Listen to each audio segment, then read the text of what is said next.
तो दूसरा हिस्सा है जो R2 और 3 में से जा रहा है, तो R2 और R3 में से जो करंट पास कर रहा है वो कितना होगा। टोटल करंट को हम सब्ट्रैक्ट कर सकते हैं यूजिंग किरचॉफ करंट लॉ, तो वो बनेगा 0.55 माइनस 0.44, दैट मीन्स 0.11। तो R2 में से जो करंट है वो 0.11 है, R3 में से जो करंट है वो 0.11 है।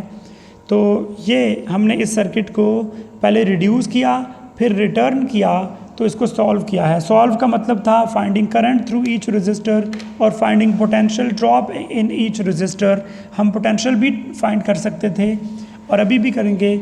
जैसे हम कह रहे हैं कि अगर इसमें करंट जो है वो I1 है और इसमें जो रजिस्टर है वो R1 है, तो using V is equal to IR, जो टोटल इसमें वोल्टेज ड्रॉप हो रहा है R1 में, हम वो फाइंड कर सकते हैं। सिमिलरली R4 में, R2 में और R3 में फाइंड कर सकते हैं। तो हम इस क्वेश्चन को कंटिन्यू करते हैं नेक्स्ट पेज पे, जो कि हमारा पेज नंबर 4 है इस लेक्चर का। तो लेक्चर 7 पेज 4, लेक्चर 7 पेज 4 पे हमारे पास दोबारा से हमें ये सर्किट रीड्रॉ करना चाहिए।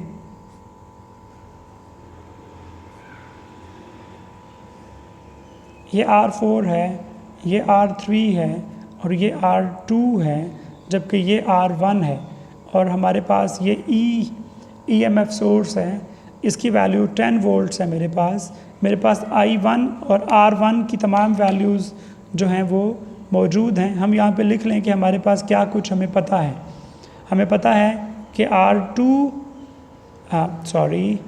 I2 is equal to I3 is equal to IT minus I4, which is 0.11 amperes. Well, further हमें पता है कि R1 is actually 10 ohms, R2 is equal to R3 and it is 40 ohms, and R4 is again 10 ohms.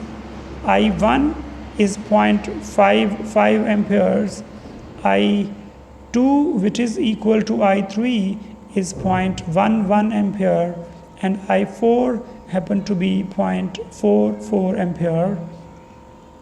अब हमारे पास अगर हमने V1 find करना है, which is the potential drop across R1 using Ohm's law, it will be I1 R1 and V2 of course will be I2 R2, and similarly V3 will be I3 R3 and V4 will be I4 R4.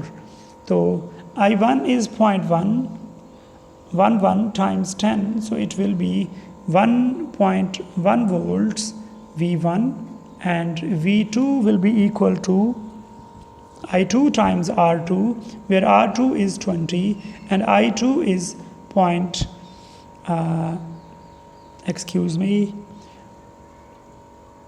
I1 was 0.55 or R1 was 10, so 0.55 times 10 gives us, let me bring it in front, और ये बनेगा 5.5। तो V1 है basically, V1 is 5.5 volts and V2 is equal to I2 R2, where I2 is 0.11 times 20, 0.11 times 20, it is 2.2 volts, and V3 by chance again is 2.2 volts। Otherwise हमें calculate करना था I3 और R3 से, लेकिन क्योंकि I3 I2 के बराबर है, R3 R2 के बराबर है, तो ये भी 2.2 volts होगा।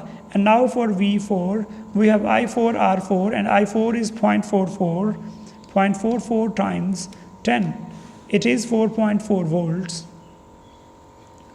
Let me tell you one thing, मैं भी यहाँ पे एक कैलकुलेशन करने जा रहा हूँ जो कि एक्चुअली रॉन्ग कैलकुलेशन है, ताकि मैं आपको एक कॉन्सेप्ट दे सकूँ कि आप वो गलती मत करें। अगर हम इन तमाम वोल्टेजेस को ऐड करते हैं तो ये बन जाता है, sorry it is V3 as well. Okay, तो मैं इन तमाम वोल्टेजेस को ऐड करता हूँ तो ये बनेगा 5.5 plus 2.2 plus 2.2 plus 4.4, it is 14.1. हमने पढ़ा था कि एक क्लोज लूप में सम ऑफ वोल्टेजेस ज़ीरो होता है KVL जो है, तो क्या KVL जो है वो यहाँ पे एप्लीकेबल नहीं है या गलत हो गया है? तो मैं कह रहा हूँ कि KVL हर जगह एप्लीकेबल होता है, हमें गौर से उसे देखना पड़ता है कि वो क्या है। KVL की डेफिनेशन अगर मैं दोबारा से आपसे पूछूं तो यकीनन आप कहेंगे कि सम ऑफ वोल्टेजेस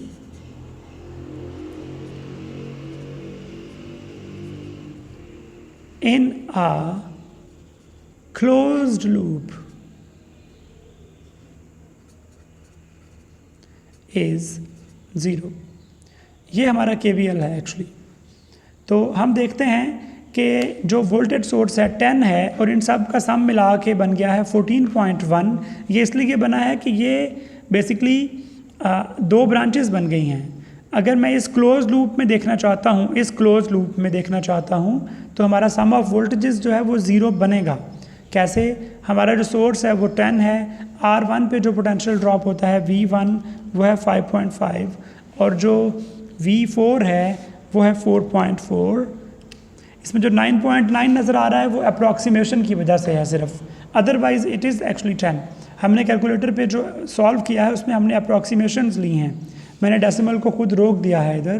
तो अगर हम इसको रोकते ना, इसको ये डेसिमल नंबर्स ना आते, अदरवाइज़ या हम इसे राउंड ऑफ ना करते तो हमारा आंसर ये 10 आ जाता।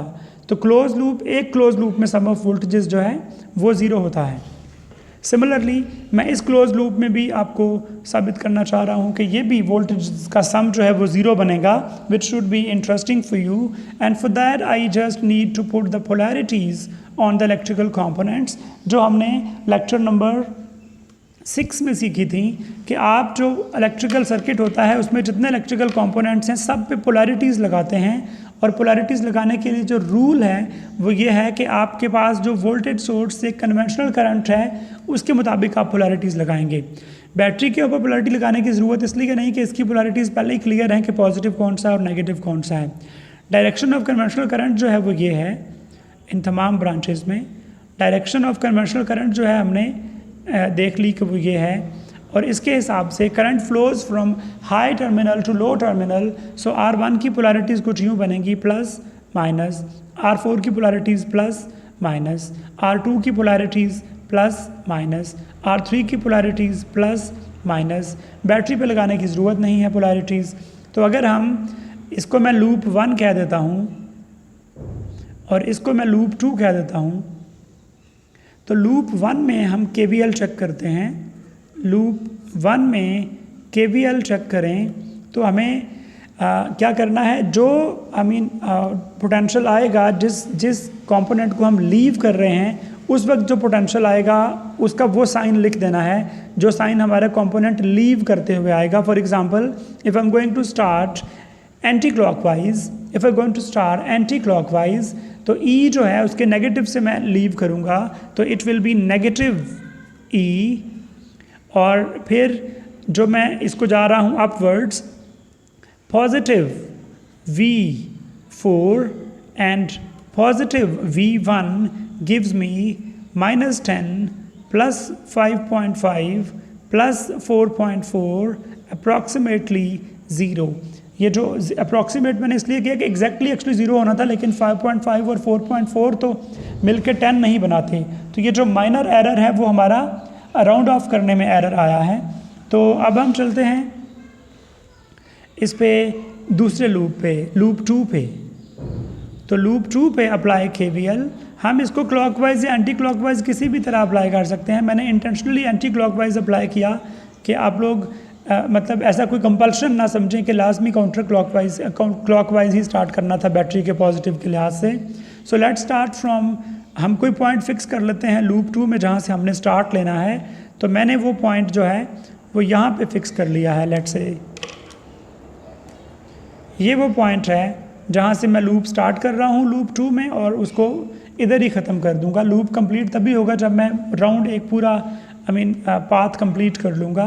तो I can choose to move clockwise और anti clockwise, and let's see, in this case let's have a clockwise rotation. Anti clockwise equally हो सकता है, मैं सिर्फ क्लॉकवाइज ले रहा हूँ क्योंकि मैं एक एंटी क्लॉकवाइज पहले ले चुका हूँ। तो मेरे पास जो R2 है इसका नेगेटिव आता है तो it will B negative V2।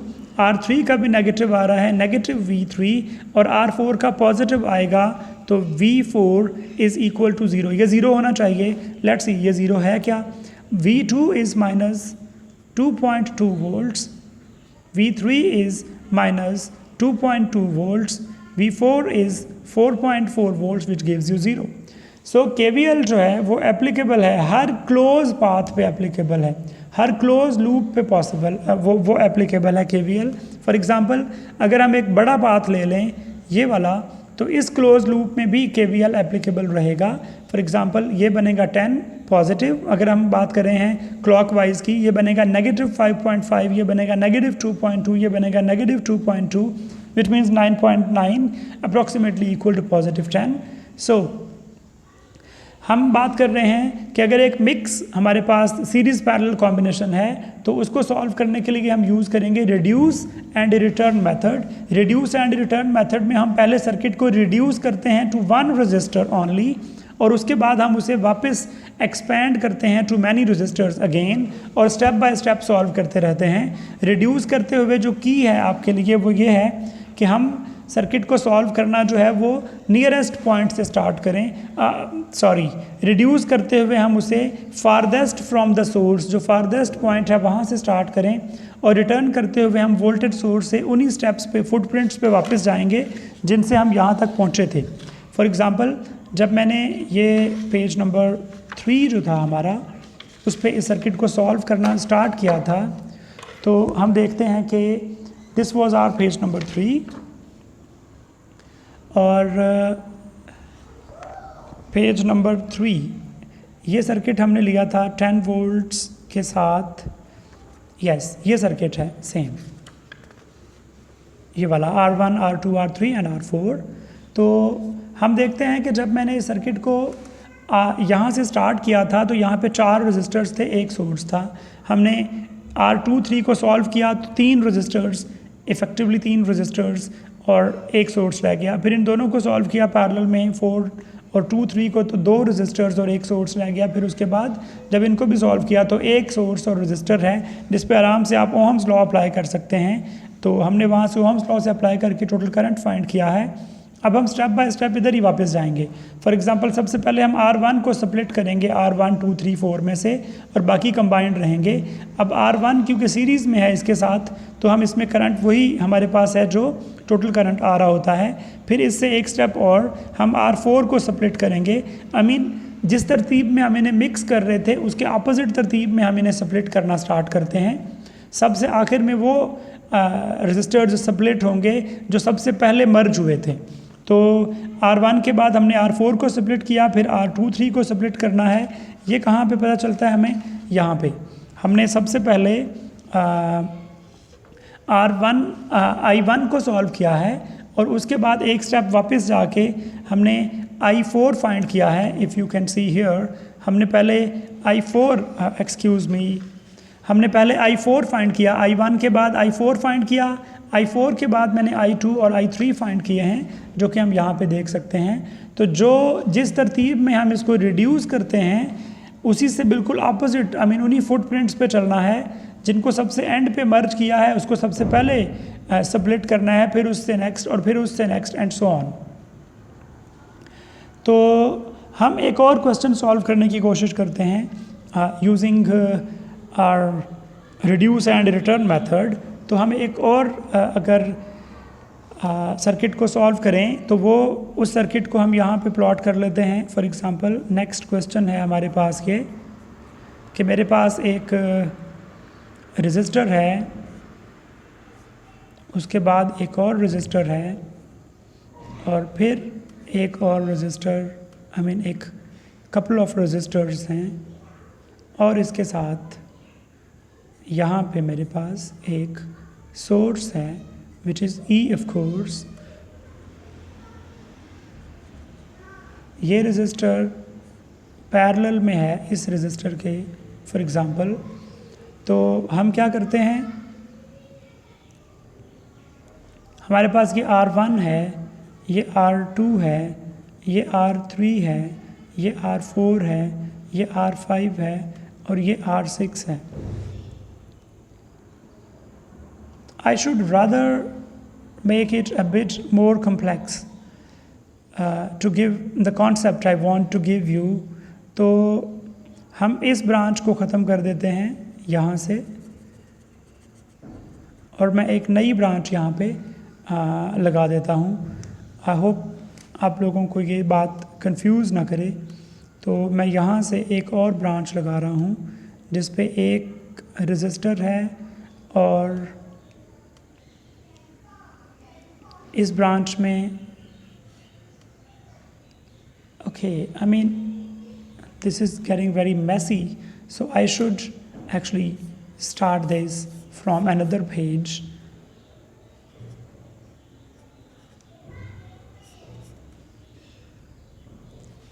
तो हम क्या पढ़ने जा रहे हैं बाय द वे, हम पढ़ने जा रहे हैं कि हमें एक और एग्जांपल करनी है रिड्यूस एंड रिटर्न मेथड से एक सर्किट सॉल्व करना है.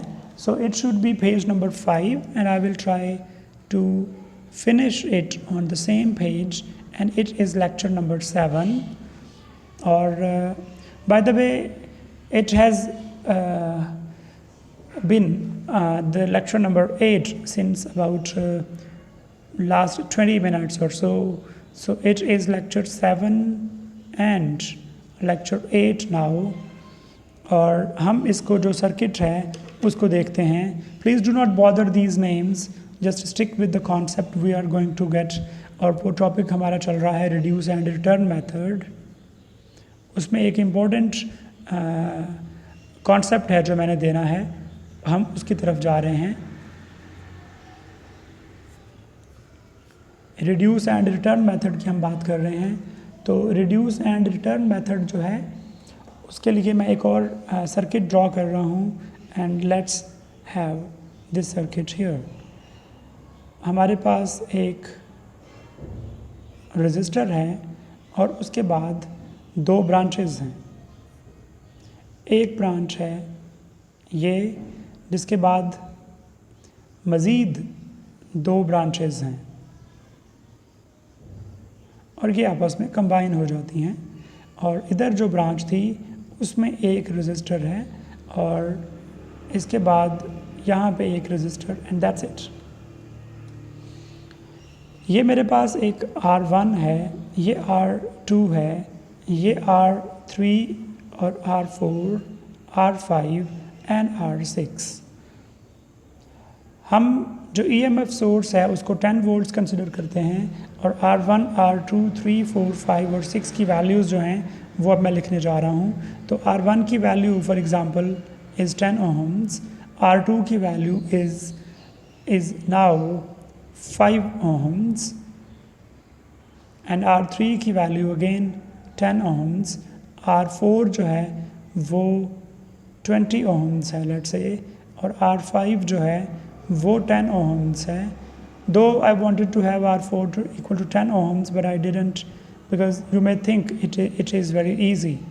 तो इसके बाद ये भी 15 ohms है लेट्स से. मुझे इस सर्किट को सॉल्व करना है. सॉल्व का मतलब है find current and register, find current and potential drop across each resistor. तो हम इसको सॉल्व करते हैं using reduce and return method. सबसे पहले मुझे क्या करना है, इसका फारदेस्ट पॉइंट से स्टार्ट करना है, लेकिन फारदेस्ट पॉइंट से कोई भी रजिस्टर R6 जो है वो किसी के साथ सीरीज़ या पैरेलल में नहीं है. तो I should have to start from R3 and 4, they are in parallel. तो हमने क्या किया, हमारे पास सबसे पहले आएगा R3, 4 और वो दोनों पैरेलल में हैं और एक की वैल्यू 20 दूसरे की 10 है. तो दो रजिस्टर्स के लिए जो फार्मूला है वो है मल्टीप्लिकेशन न्यूमरेटर में और सम डिनोमिनेटर में. तो it will B 200 divided by 30. So it will B 20/3. मैं इसको डेसिमल में अभी कन्वर्ट नहीं कर रहा.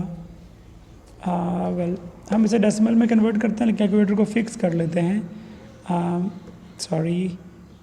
हम इसे फिक्स करना चाह रहे हैं to about 3 decimals. तो मैंने किया 20 divided by 3 which is 6.667 ohms. अब जैसे मैंने इन दोनों को सॉल्व कर लिया है तो मुझे इस सर्किट को रीड्रॉ करना पड़ेगा.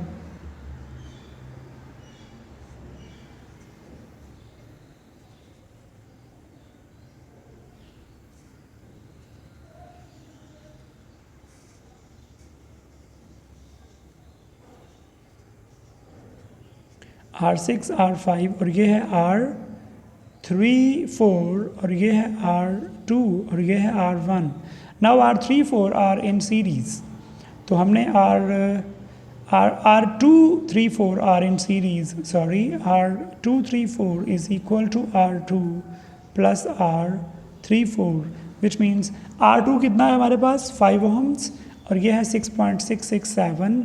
तो इनको मैंने ऐड किया तो ये बन गया 11.667 ohms. और जैसे मैंने ये स्टेप किया तो इस सर्किट को मुझे फिर से रीड्रॉ करना पड़ेगा.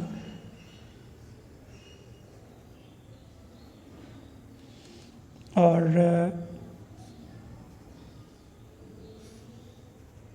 ये बनेगा R6 R5 R2 3 4 and R1. तो हमारे पास R2 3 4 R5 जो हैं वो पैरेलल में हैं. R2 3 4 5 is equal to R2 3 4 times R5 divided by R2 3 4 plus R5 which means R5 is 10 and R2 3 4 is 11.667. इसको हम मल्टीप्लाई कर लेते हैं आपस में. It will be 116.67 or rather 667 और इन दोनों को हम ऐड करेंगे तो it will be 21.667 or we can rather check it. 11.667 plus 10 gives us 21.667. So 116.667 divided by this number gives us 5.385. R2345 is 5.385 ohms.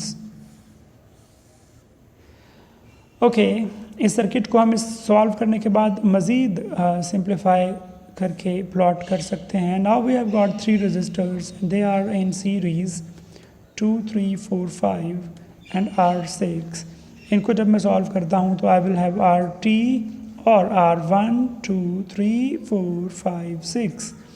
ये बनेगा इन तीनों का सम और इनका सम जो है वो बनेगा 5.385 प्लस 10 प्लस 15. तो हमारे पास ये आ गया 30.385 ohms. Using this RT, I can calculate IT, which is actually equal to, from Ohm's law, E over RT, which is 30.385 divided by 10 volts is 3.038 amperes.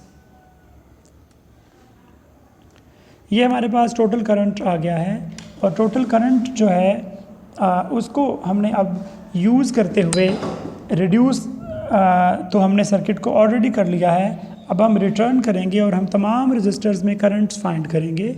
So let's start with our this circuit. इसमें हम देखते हैं कि हमारे पास R1 और ये 2 3 4 और R6 जो हैं वो सीरीज़ में हैं. R6 के साथ कोई रजिस्टर कनेक्टेड नहीं है पैरेलल में, R1 के साथ भी कनेक्टेड नहीं है. टोटल करंट जो आएगा वो R1 में से पास करेगा, इनमें से पास करेगा और फिर R6 में से होता हुआ नेगेटिव टर्मिनल तक पहुंच जाएगा. तो हम ये कहेंगे कि because R1 and R6 are in series with the R2 3 4, so we will have rather by the way I could have reduced it more to make it look easier कि आपने कहाँ पे जाके सर्किट को रिड्यूस करना ख़त्म करना है। ये मेरा RT है। यहाँ से मैं एक स्टेप वापस जाऊँ तो मेरा I1 जो है और I6 जो है वो IT है एक्चुअली, और उसकी वैल्यू है 3.038 एम्पेयर्स। दो करंट्स हमने फाइंड कर लिए हैं, बाकी करंट जो हैं वो I2, 3, 4 एंड 5 फाइंड करने हैं। तो एक स्टेप वापस जाएं तो R2, 3, 4 इंटू R5 जो है ये दोनों पैरेलल में हैं। पैरेलल में करंट क्योंकि डिवाइड होता है तो हमें इसको सॉल्व करना पड़ेगा यूजिंग करंट डिवाइडर रूल और किरचॉफ्स करंट लॉ। तो मैं इसे करंट डिवाइडर रूल से यूज़ करते हुए, करंट डिवाइडर रूल को यूज़ करते हुए सॉल्व करता हूँ। Current through I5 will be equal to, हमने कहा अगर सिर्फ दो रजिस्टर्स पैरेलल में हों तो फिर आपने कैसे करंट निकालना है यूजिंग करंट डिवाइडर रूल। जिसमें रेजिस्टेंस में करंट फाइंड कर रहे हैं उसके दूसरे वाली को न्यूमरेटर में लिखें। सो R2, 3, 4 डिवाइड में डिनोमिनेटर में ऐड करें इन दोनों रजिस्टर्स को, क्योंकि ये एक रजिस्टर है एक्चुअली और ये भी एक रजिस्टर है, तो इन दोनों को ऐड करें, मल्टीप्लाई करें करंट, टोटल करंट के साथ। टोटल करंट कौन सा है जो इन ब्रांचेस में डिवाइड हो रहा है, और वो है IT। और हमने लिखा कि यहाँ पे हमारे पास R2, 3, 4 है 11.667 और R2, 3, 4 प्लस R5 जो है R2, 3, 4 इज़ 11.667 प्लस R5 जो है वो है हमारे पास 10 टाइम्स IT जो है वो 3.038 है। तो ये इट विल बी, इन दोनों को हम ऐड करें तो ये बन जाएगा 21.667। So we have got 11.667 divided by 21.667 multiplied by 3.038, it is 1.636 amperes।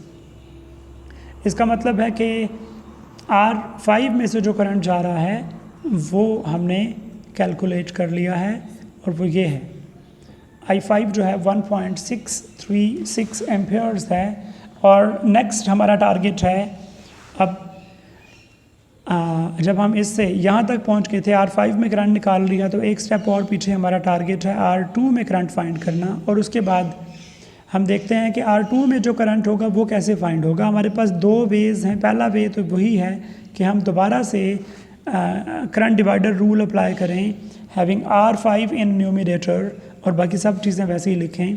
दूसरा तरीका है करंट डिवाइडर रूल की बजाय किरचॉफ करंट लॉ, कि हमारे पास क्योंकि दो करंट्स हमें पता हैं, total current in these branches जो है वो है 3.038 और उसमें से जो I5 है वो है 1.3636। तो मेरे पास जो at this node summation of I in is equal to summation of I out gives I2, 3, 4 is equal to I1 or IT minus I5, and it is 3.038 minus 1.636.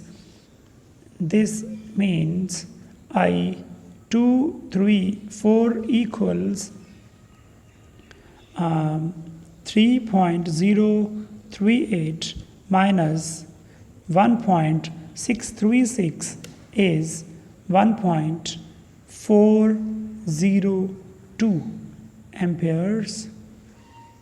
Okay, तो ये हमारा हो गया I2, 3, 4। अब हम देखते हैं कि I2 जो है ये तो सीरीज़ में है दोनों, तो हमारा I2 जो है वो तो वही है जो I2, 3, 4 था। I2 is actually 1.402 Ampere's. Next most important, जिसके लिए मैंने पूरा ये क्वेश्चन सॉल्व किया है जिस कॉन्सेप्ट के लिए, अब वो आ गया है, और वो कॉन्सेप्ट है how to find current in R3 and R4। दोनों पैरेलल में हैं तो हम फॉर्मूला लगाएंगे करंट डिवाइडर रूल का। तो अगर फ़र्ज़ करें मैं R4 में करंट निकालना चाहता हूँ तो it will be I4 is equal to, इसके पैरेलल में जो रजिस्टर है R3 divided by R3 plus R4 times total current यहाँ पे मैं लिख रहा हूँ I2। ये सबसे इम्पॉर्टेंट पॉइंट था जो मैंने अभी लिखा है, इसमें आपको कंफ्यूज नहीं होना। ये I2 क्या है? बेसिकली I2 का मतलब है कि I2 का मतलब है कि टोटल करंट का कॉन्सेप्ट आपको क्लियर हो जाए कि क्या होता है। देखिए, हम जो ब्रांचेस देख रहे होते हैं, फॉर एग्जांपल अगर मैं यहाँ पे देखूँ, R1 जो था वो दो हिस्सों में डिवाइड हो रहा है। इन दो ब्रांचेस में जो करंट डिवाइड हो रहा है वो यहाँ से आ रहा है, वो है R1। जबकि इन दो ब्रांचेस में जो करंट डिवाइड हो रहा है वो यहाँ से आ रहा है, जो कि R2 है। R1 ऑलरेडी डिवाइड हो चुका दो पार्ट में, और अब R2 फर्दर डिवाइड हो रहा है। जो हम फार्मूले में लिखते हैं, जब हमने फार्मूला ड्राइव किया था करंट डिवाइडर रूल का, तो करंट डिवाइडर रूल में जो IT होता है, that doesn't mean total current of the circuit, that actually meant the total current being divided in these branches. अगर यहाँ पे 3 ब्रांचेस भी होती, R3, R4 और यहाँ पे R10 होता कोई और, तो R2 इन तीनों का टोटल करंट होता। लेकिन जो मोस्ट इम्पॉर्टेंट बात है कि IT जो है, IT does not mean total current. IT means वो करंट जिन ब्रांचेस पे आप करंट डिवाइडर रूल अप्लाई कर रहे हैं, वो ब्रांचेस में जितने रेजिस्टर्स हैं उन पे जो करंट डिवाइड हो रहा है, सिर्फ वो आपका IT होता है। IT does not mean IT means वो करंट जो डिवाइड हो रहा है उन ब्रांचेस में जहां आप अभी Kirchhoff current divider rule apply कर रहे हैं। तो उस लिहाज से यहाँ पे I2 या I1 या IT नहीं आ सकता, बल्कि I2 बनता है, क्योंकि I2 है वो जो डिवाइड हो रहा है इन दो ब्रांचेस में। IT नहीं लिखना आपने, वरना IT कॉन्सेप्चुअली IT जो है वो इन दो ब्रांचेस में डिवाइड हो ही नहीं रहा, बल्कि IT तो डिवाइड हो रहा था इन दो ब्रांचेस में। यहाँ पे IT डिवाइड हो रहा था R2, 3, 4 और R5 में। हम पढ़ रहे हैं कि R3, 4 में कौन सा करंट डिवाइड होके आ रहा है, तो वो हम देखें तो वो R2 है। R2 में से गुजरने वाला करंट I2 है। तो हम लिखते हैं कि हमारे पास जो I4 है, I4 बेसिकली क्या होगा, I4 हम निकालेंगे तो वो बनेगा R3 हमारे पास क्या है, 10 divided by 10 plus 20 is 30 times I2 which is 1.402 Ampere's. और ये कितना बनेगा, ये बनेगा हमारे पास 1.402 divided by 3 which is 0.467 amperes. And what about I3? I3 will be equal to, using Kirchhoff current law, I2 minus I4, क्योंकि इस नोड पे एक करंट इनवर्ड्स है और दो करंट्स आउटगोइंग हैं। जो करंट इनवर्ड है वो I2 है, और जो और आउटगोइंग करंट्स हैं वो I3 और I4 हैं। तो I3 will be equal to inwards currents minus other outwards currents I3 के अलावा। तो ये बनेगा 1.402 माइनस 0.467 which is 0.935 amperes.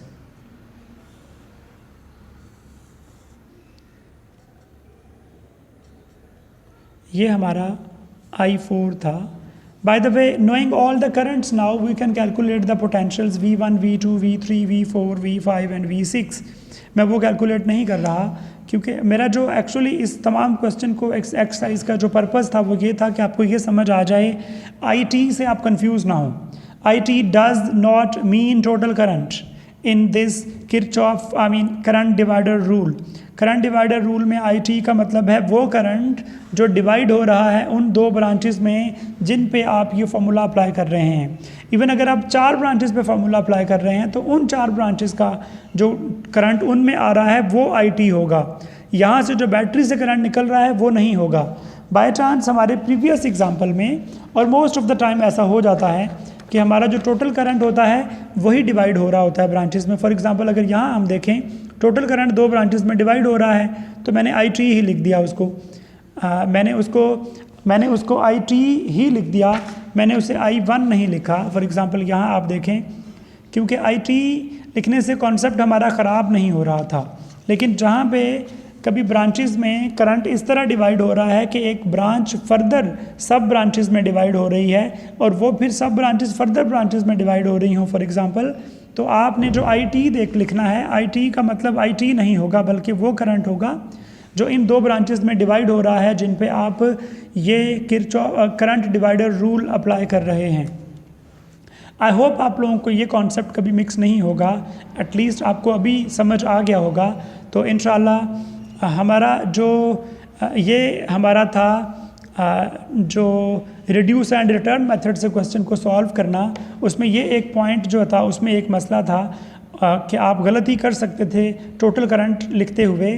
तो टोटल करंट को कभी मिक्स नहीं करना, टोटल करंट को टोटल करंट नहीं बल्कि वो करंट समझना है जो इन ब्रांचेस में डिवाइड हो रहा है। That was it about today's lecture. So it was actually in fact it was lecture number 7 and 8। तो मैं यहाँ पे ये लेक्चर नंबर 7 और 8 टुगेदर है, और ये भी जो इससे पहले हम कह रहे हैं लेक्चर नंबर 7 और 8 का ही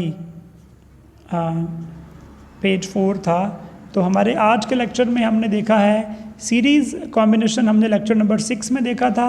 आज के लेक्चर में हमने देखा है पैरेलल कॉम्बिनेशन और सीरीज़ पैरेलल मिक्स सर्किट्स को सॉल्व करना by using reduce and return method. Let me give you a very brief concept in about 5 minutes maximum, and that will be end about of our today's lectures। और ये हम lecture number 7 और lecture number 8 का जो page है, page 6 है। अगर मेरे पास एक सर्किट है कुछ इस तरह से, जिसमें ऐसे 2 रजिस्टर्स हैं और एक और सर्किट है और इसमें भी एक वोल्टेज सोर्स है, तो क्या आप इस क्वेश्चन को रिड्यूस एंड रिटर्न से सॉल्व कर सकते हैं? तो इसका जवाब है नहीं। ये क्वेश्चन सॉल्व नहीं हो सकता bye reduce and return method. फिर ये कैसे सॉल्व होगा? ये रादर सॉल्व होगा किरचॉफ वोल्टेज लॉ से, जो हम ऑलरेडी जानते हैं कि आप इसमें number of reduce and return method is not applicable on circuit shown in figure 5, let's say, और ये figure 5 है। फिर कैसे सॉल्व होगा? rather circuits like figure 5 will be solved using KVL, Kirchhoff voltage law. और उसके लिए हम क्या करते हैं, हम इसके 2 लूप्स फ़र्ज़ करेंगे। फॉर एग्ज़ाम्पल अगर मैं इसको रीड्रॉ कर लूँ, I am not going to solve it for you because I am sure you are familiar with this already. आप अपने हाई स्कूल में या इंटरमीडिएट में इनको सॉल्व कर चुके हैं। अगर ये E1 है, ये E2 है, ये R3 है, ये R4 है, ये R2 है और ये R1 है। बाय द वे ये कैसे पता चलेगा कि रिड्यूस एंड रिटर्न से होना है या नहीं? तो ये डिपेंड करता है, अगर आपके पास जो सोर्सेज हैं वो मल्टीपल सोर्सेज हैं तो वो क्वेश्चन सॉल्व नहीं हो सकता रिड्यूस एंड रिटर्न से आपसे, बल्कि रिड्यूस एंड रिटर्न से वो क्वेश्चन सॉल्व होगा जिसमें सोर्स एक होगा, जो हमने प्रीवियसली डिस्कस की हैं एग्जांपल्स। तो यहाँ पे इस क्वेश्चन को सॉल्व करने के लिए आप इसमें 2 लूप करंट्स फ़र्ज़ करते हैं, फॉर एग्ज़ाम्पल I1 और I2। तो फिर आप इसकी इक्वेशंस लिखते हैं, इसकी इक्वेशंस लिखते हैं, वहाँ से वेरिएबल्स फाइंड करते हैं जो करंट्स हैं और फिर उसके बाद अकॉर्डिंगली वोल्टेजेस फाइंड कर सकते हैं। तो ये जो क्वेश्चन है ये KVL से सॉल्व होगा, जो हम ऑलरेडी पढ़ चुके हैं, और जिसमें एक सोर्स होगा जो प्रीवियसली हमने डिस्कस किया, उसे आप सॉल्व करते हैं using reduce and return method. I hope the idea is clear, and if you have any questions guys, you are more than welcome in question answer session. और इसके अलावा आप अपने थ्रू CR आप मुझे ये अपने क्वेश्चन जो हैं वो भेज सकते हैं। Thank you very much and best wishes for your mid term exam.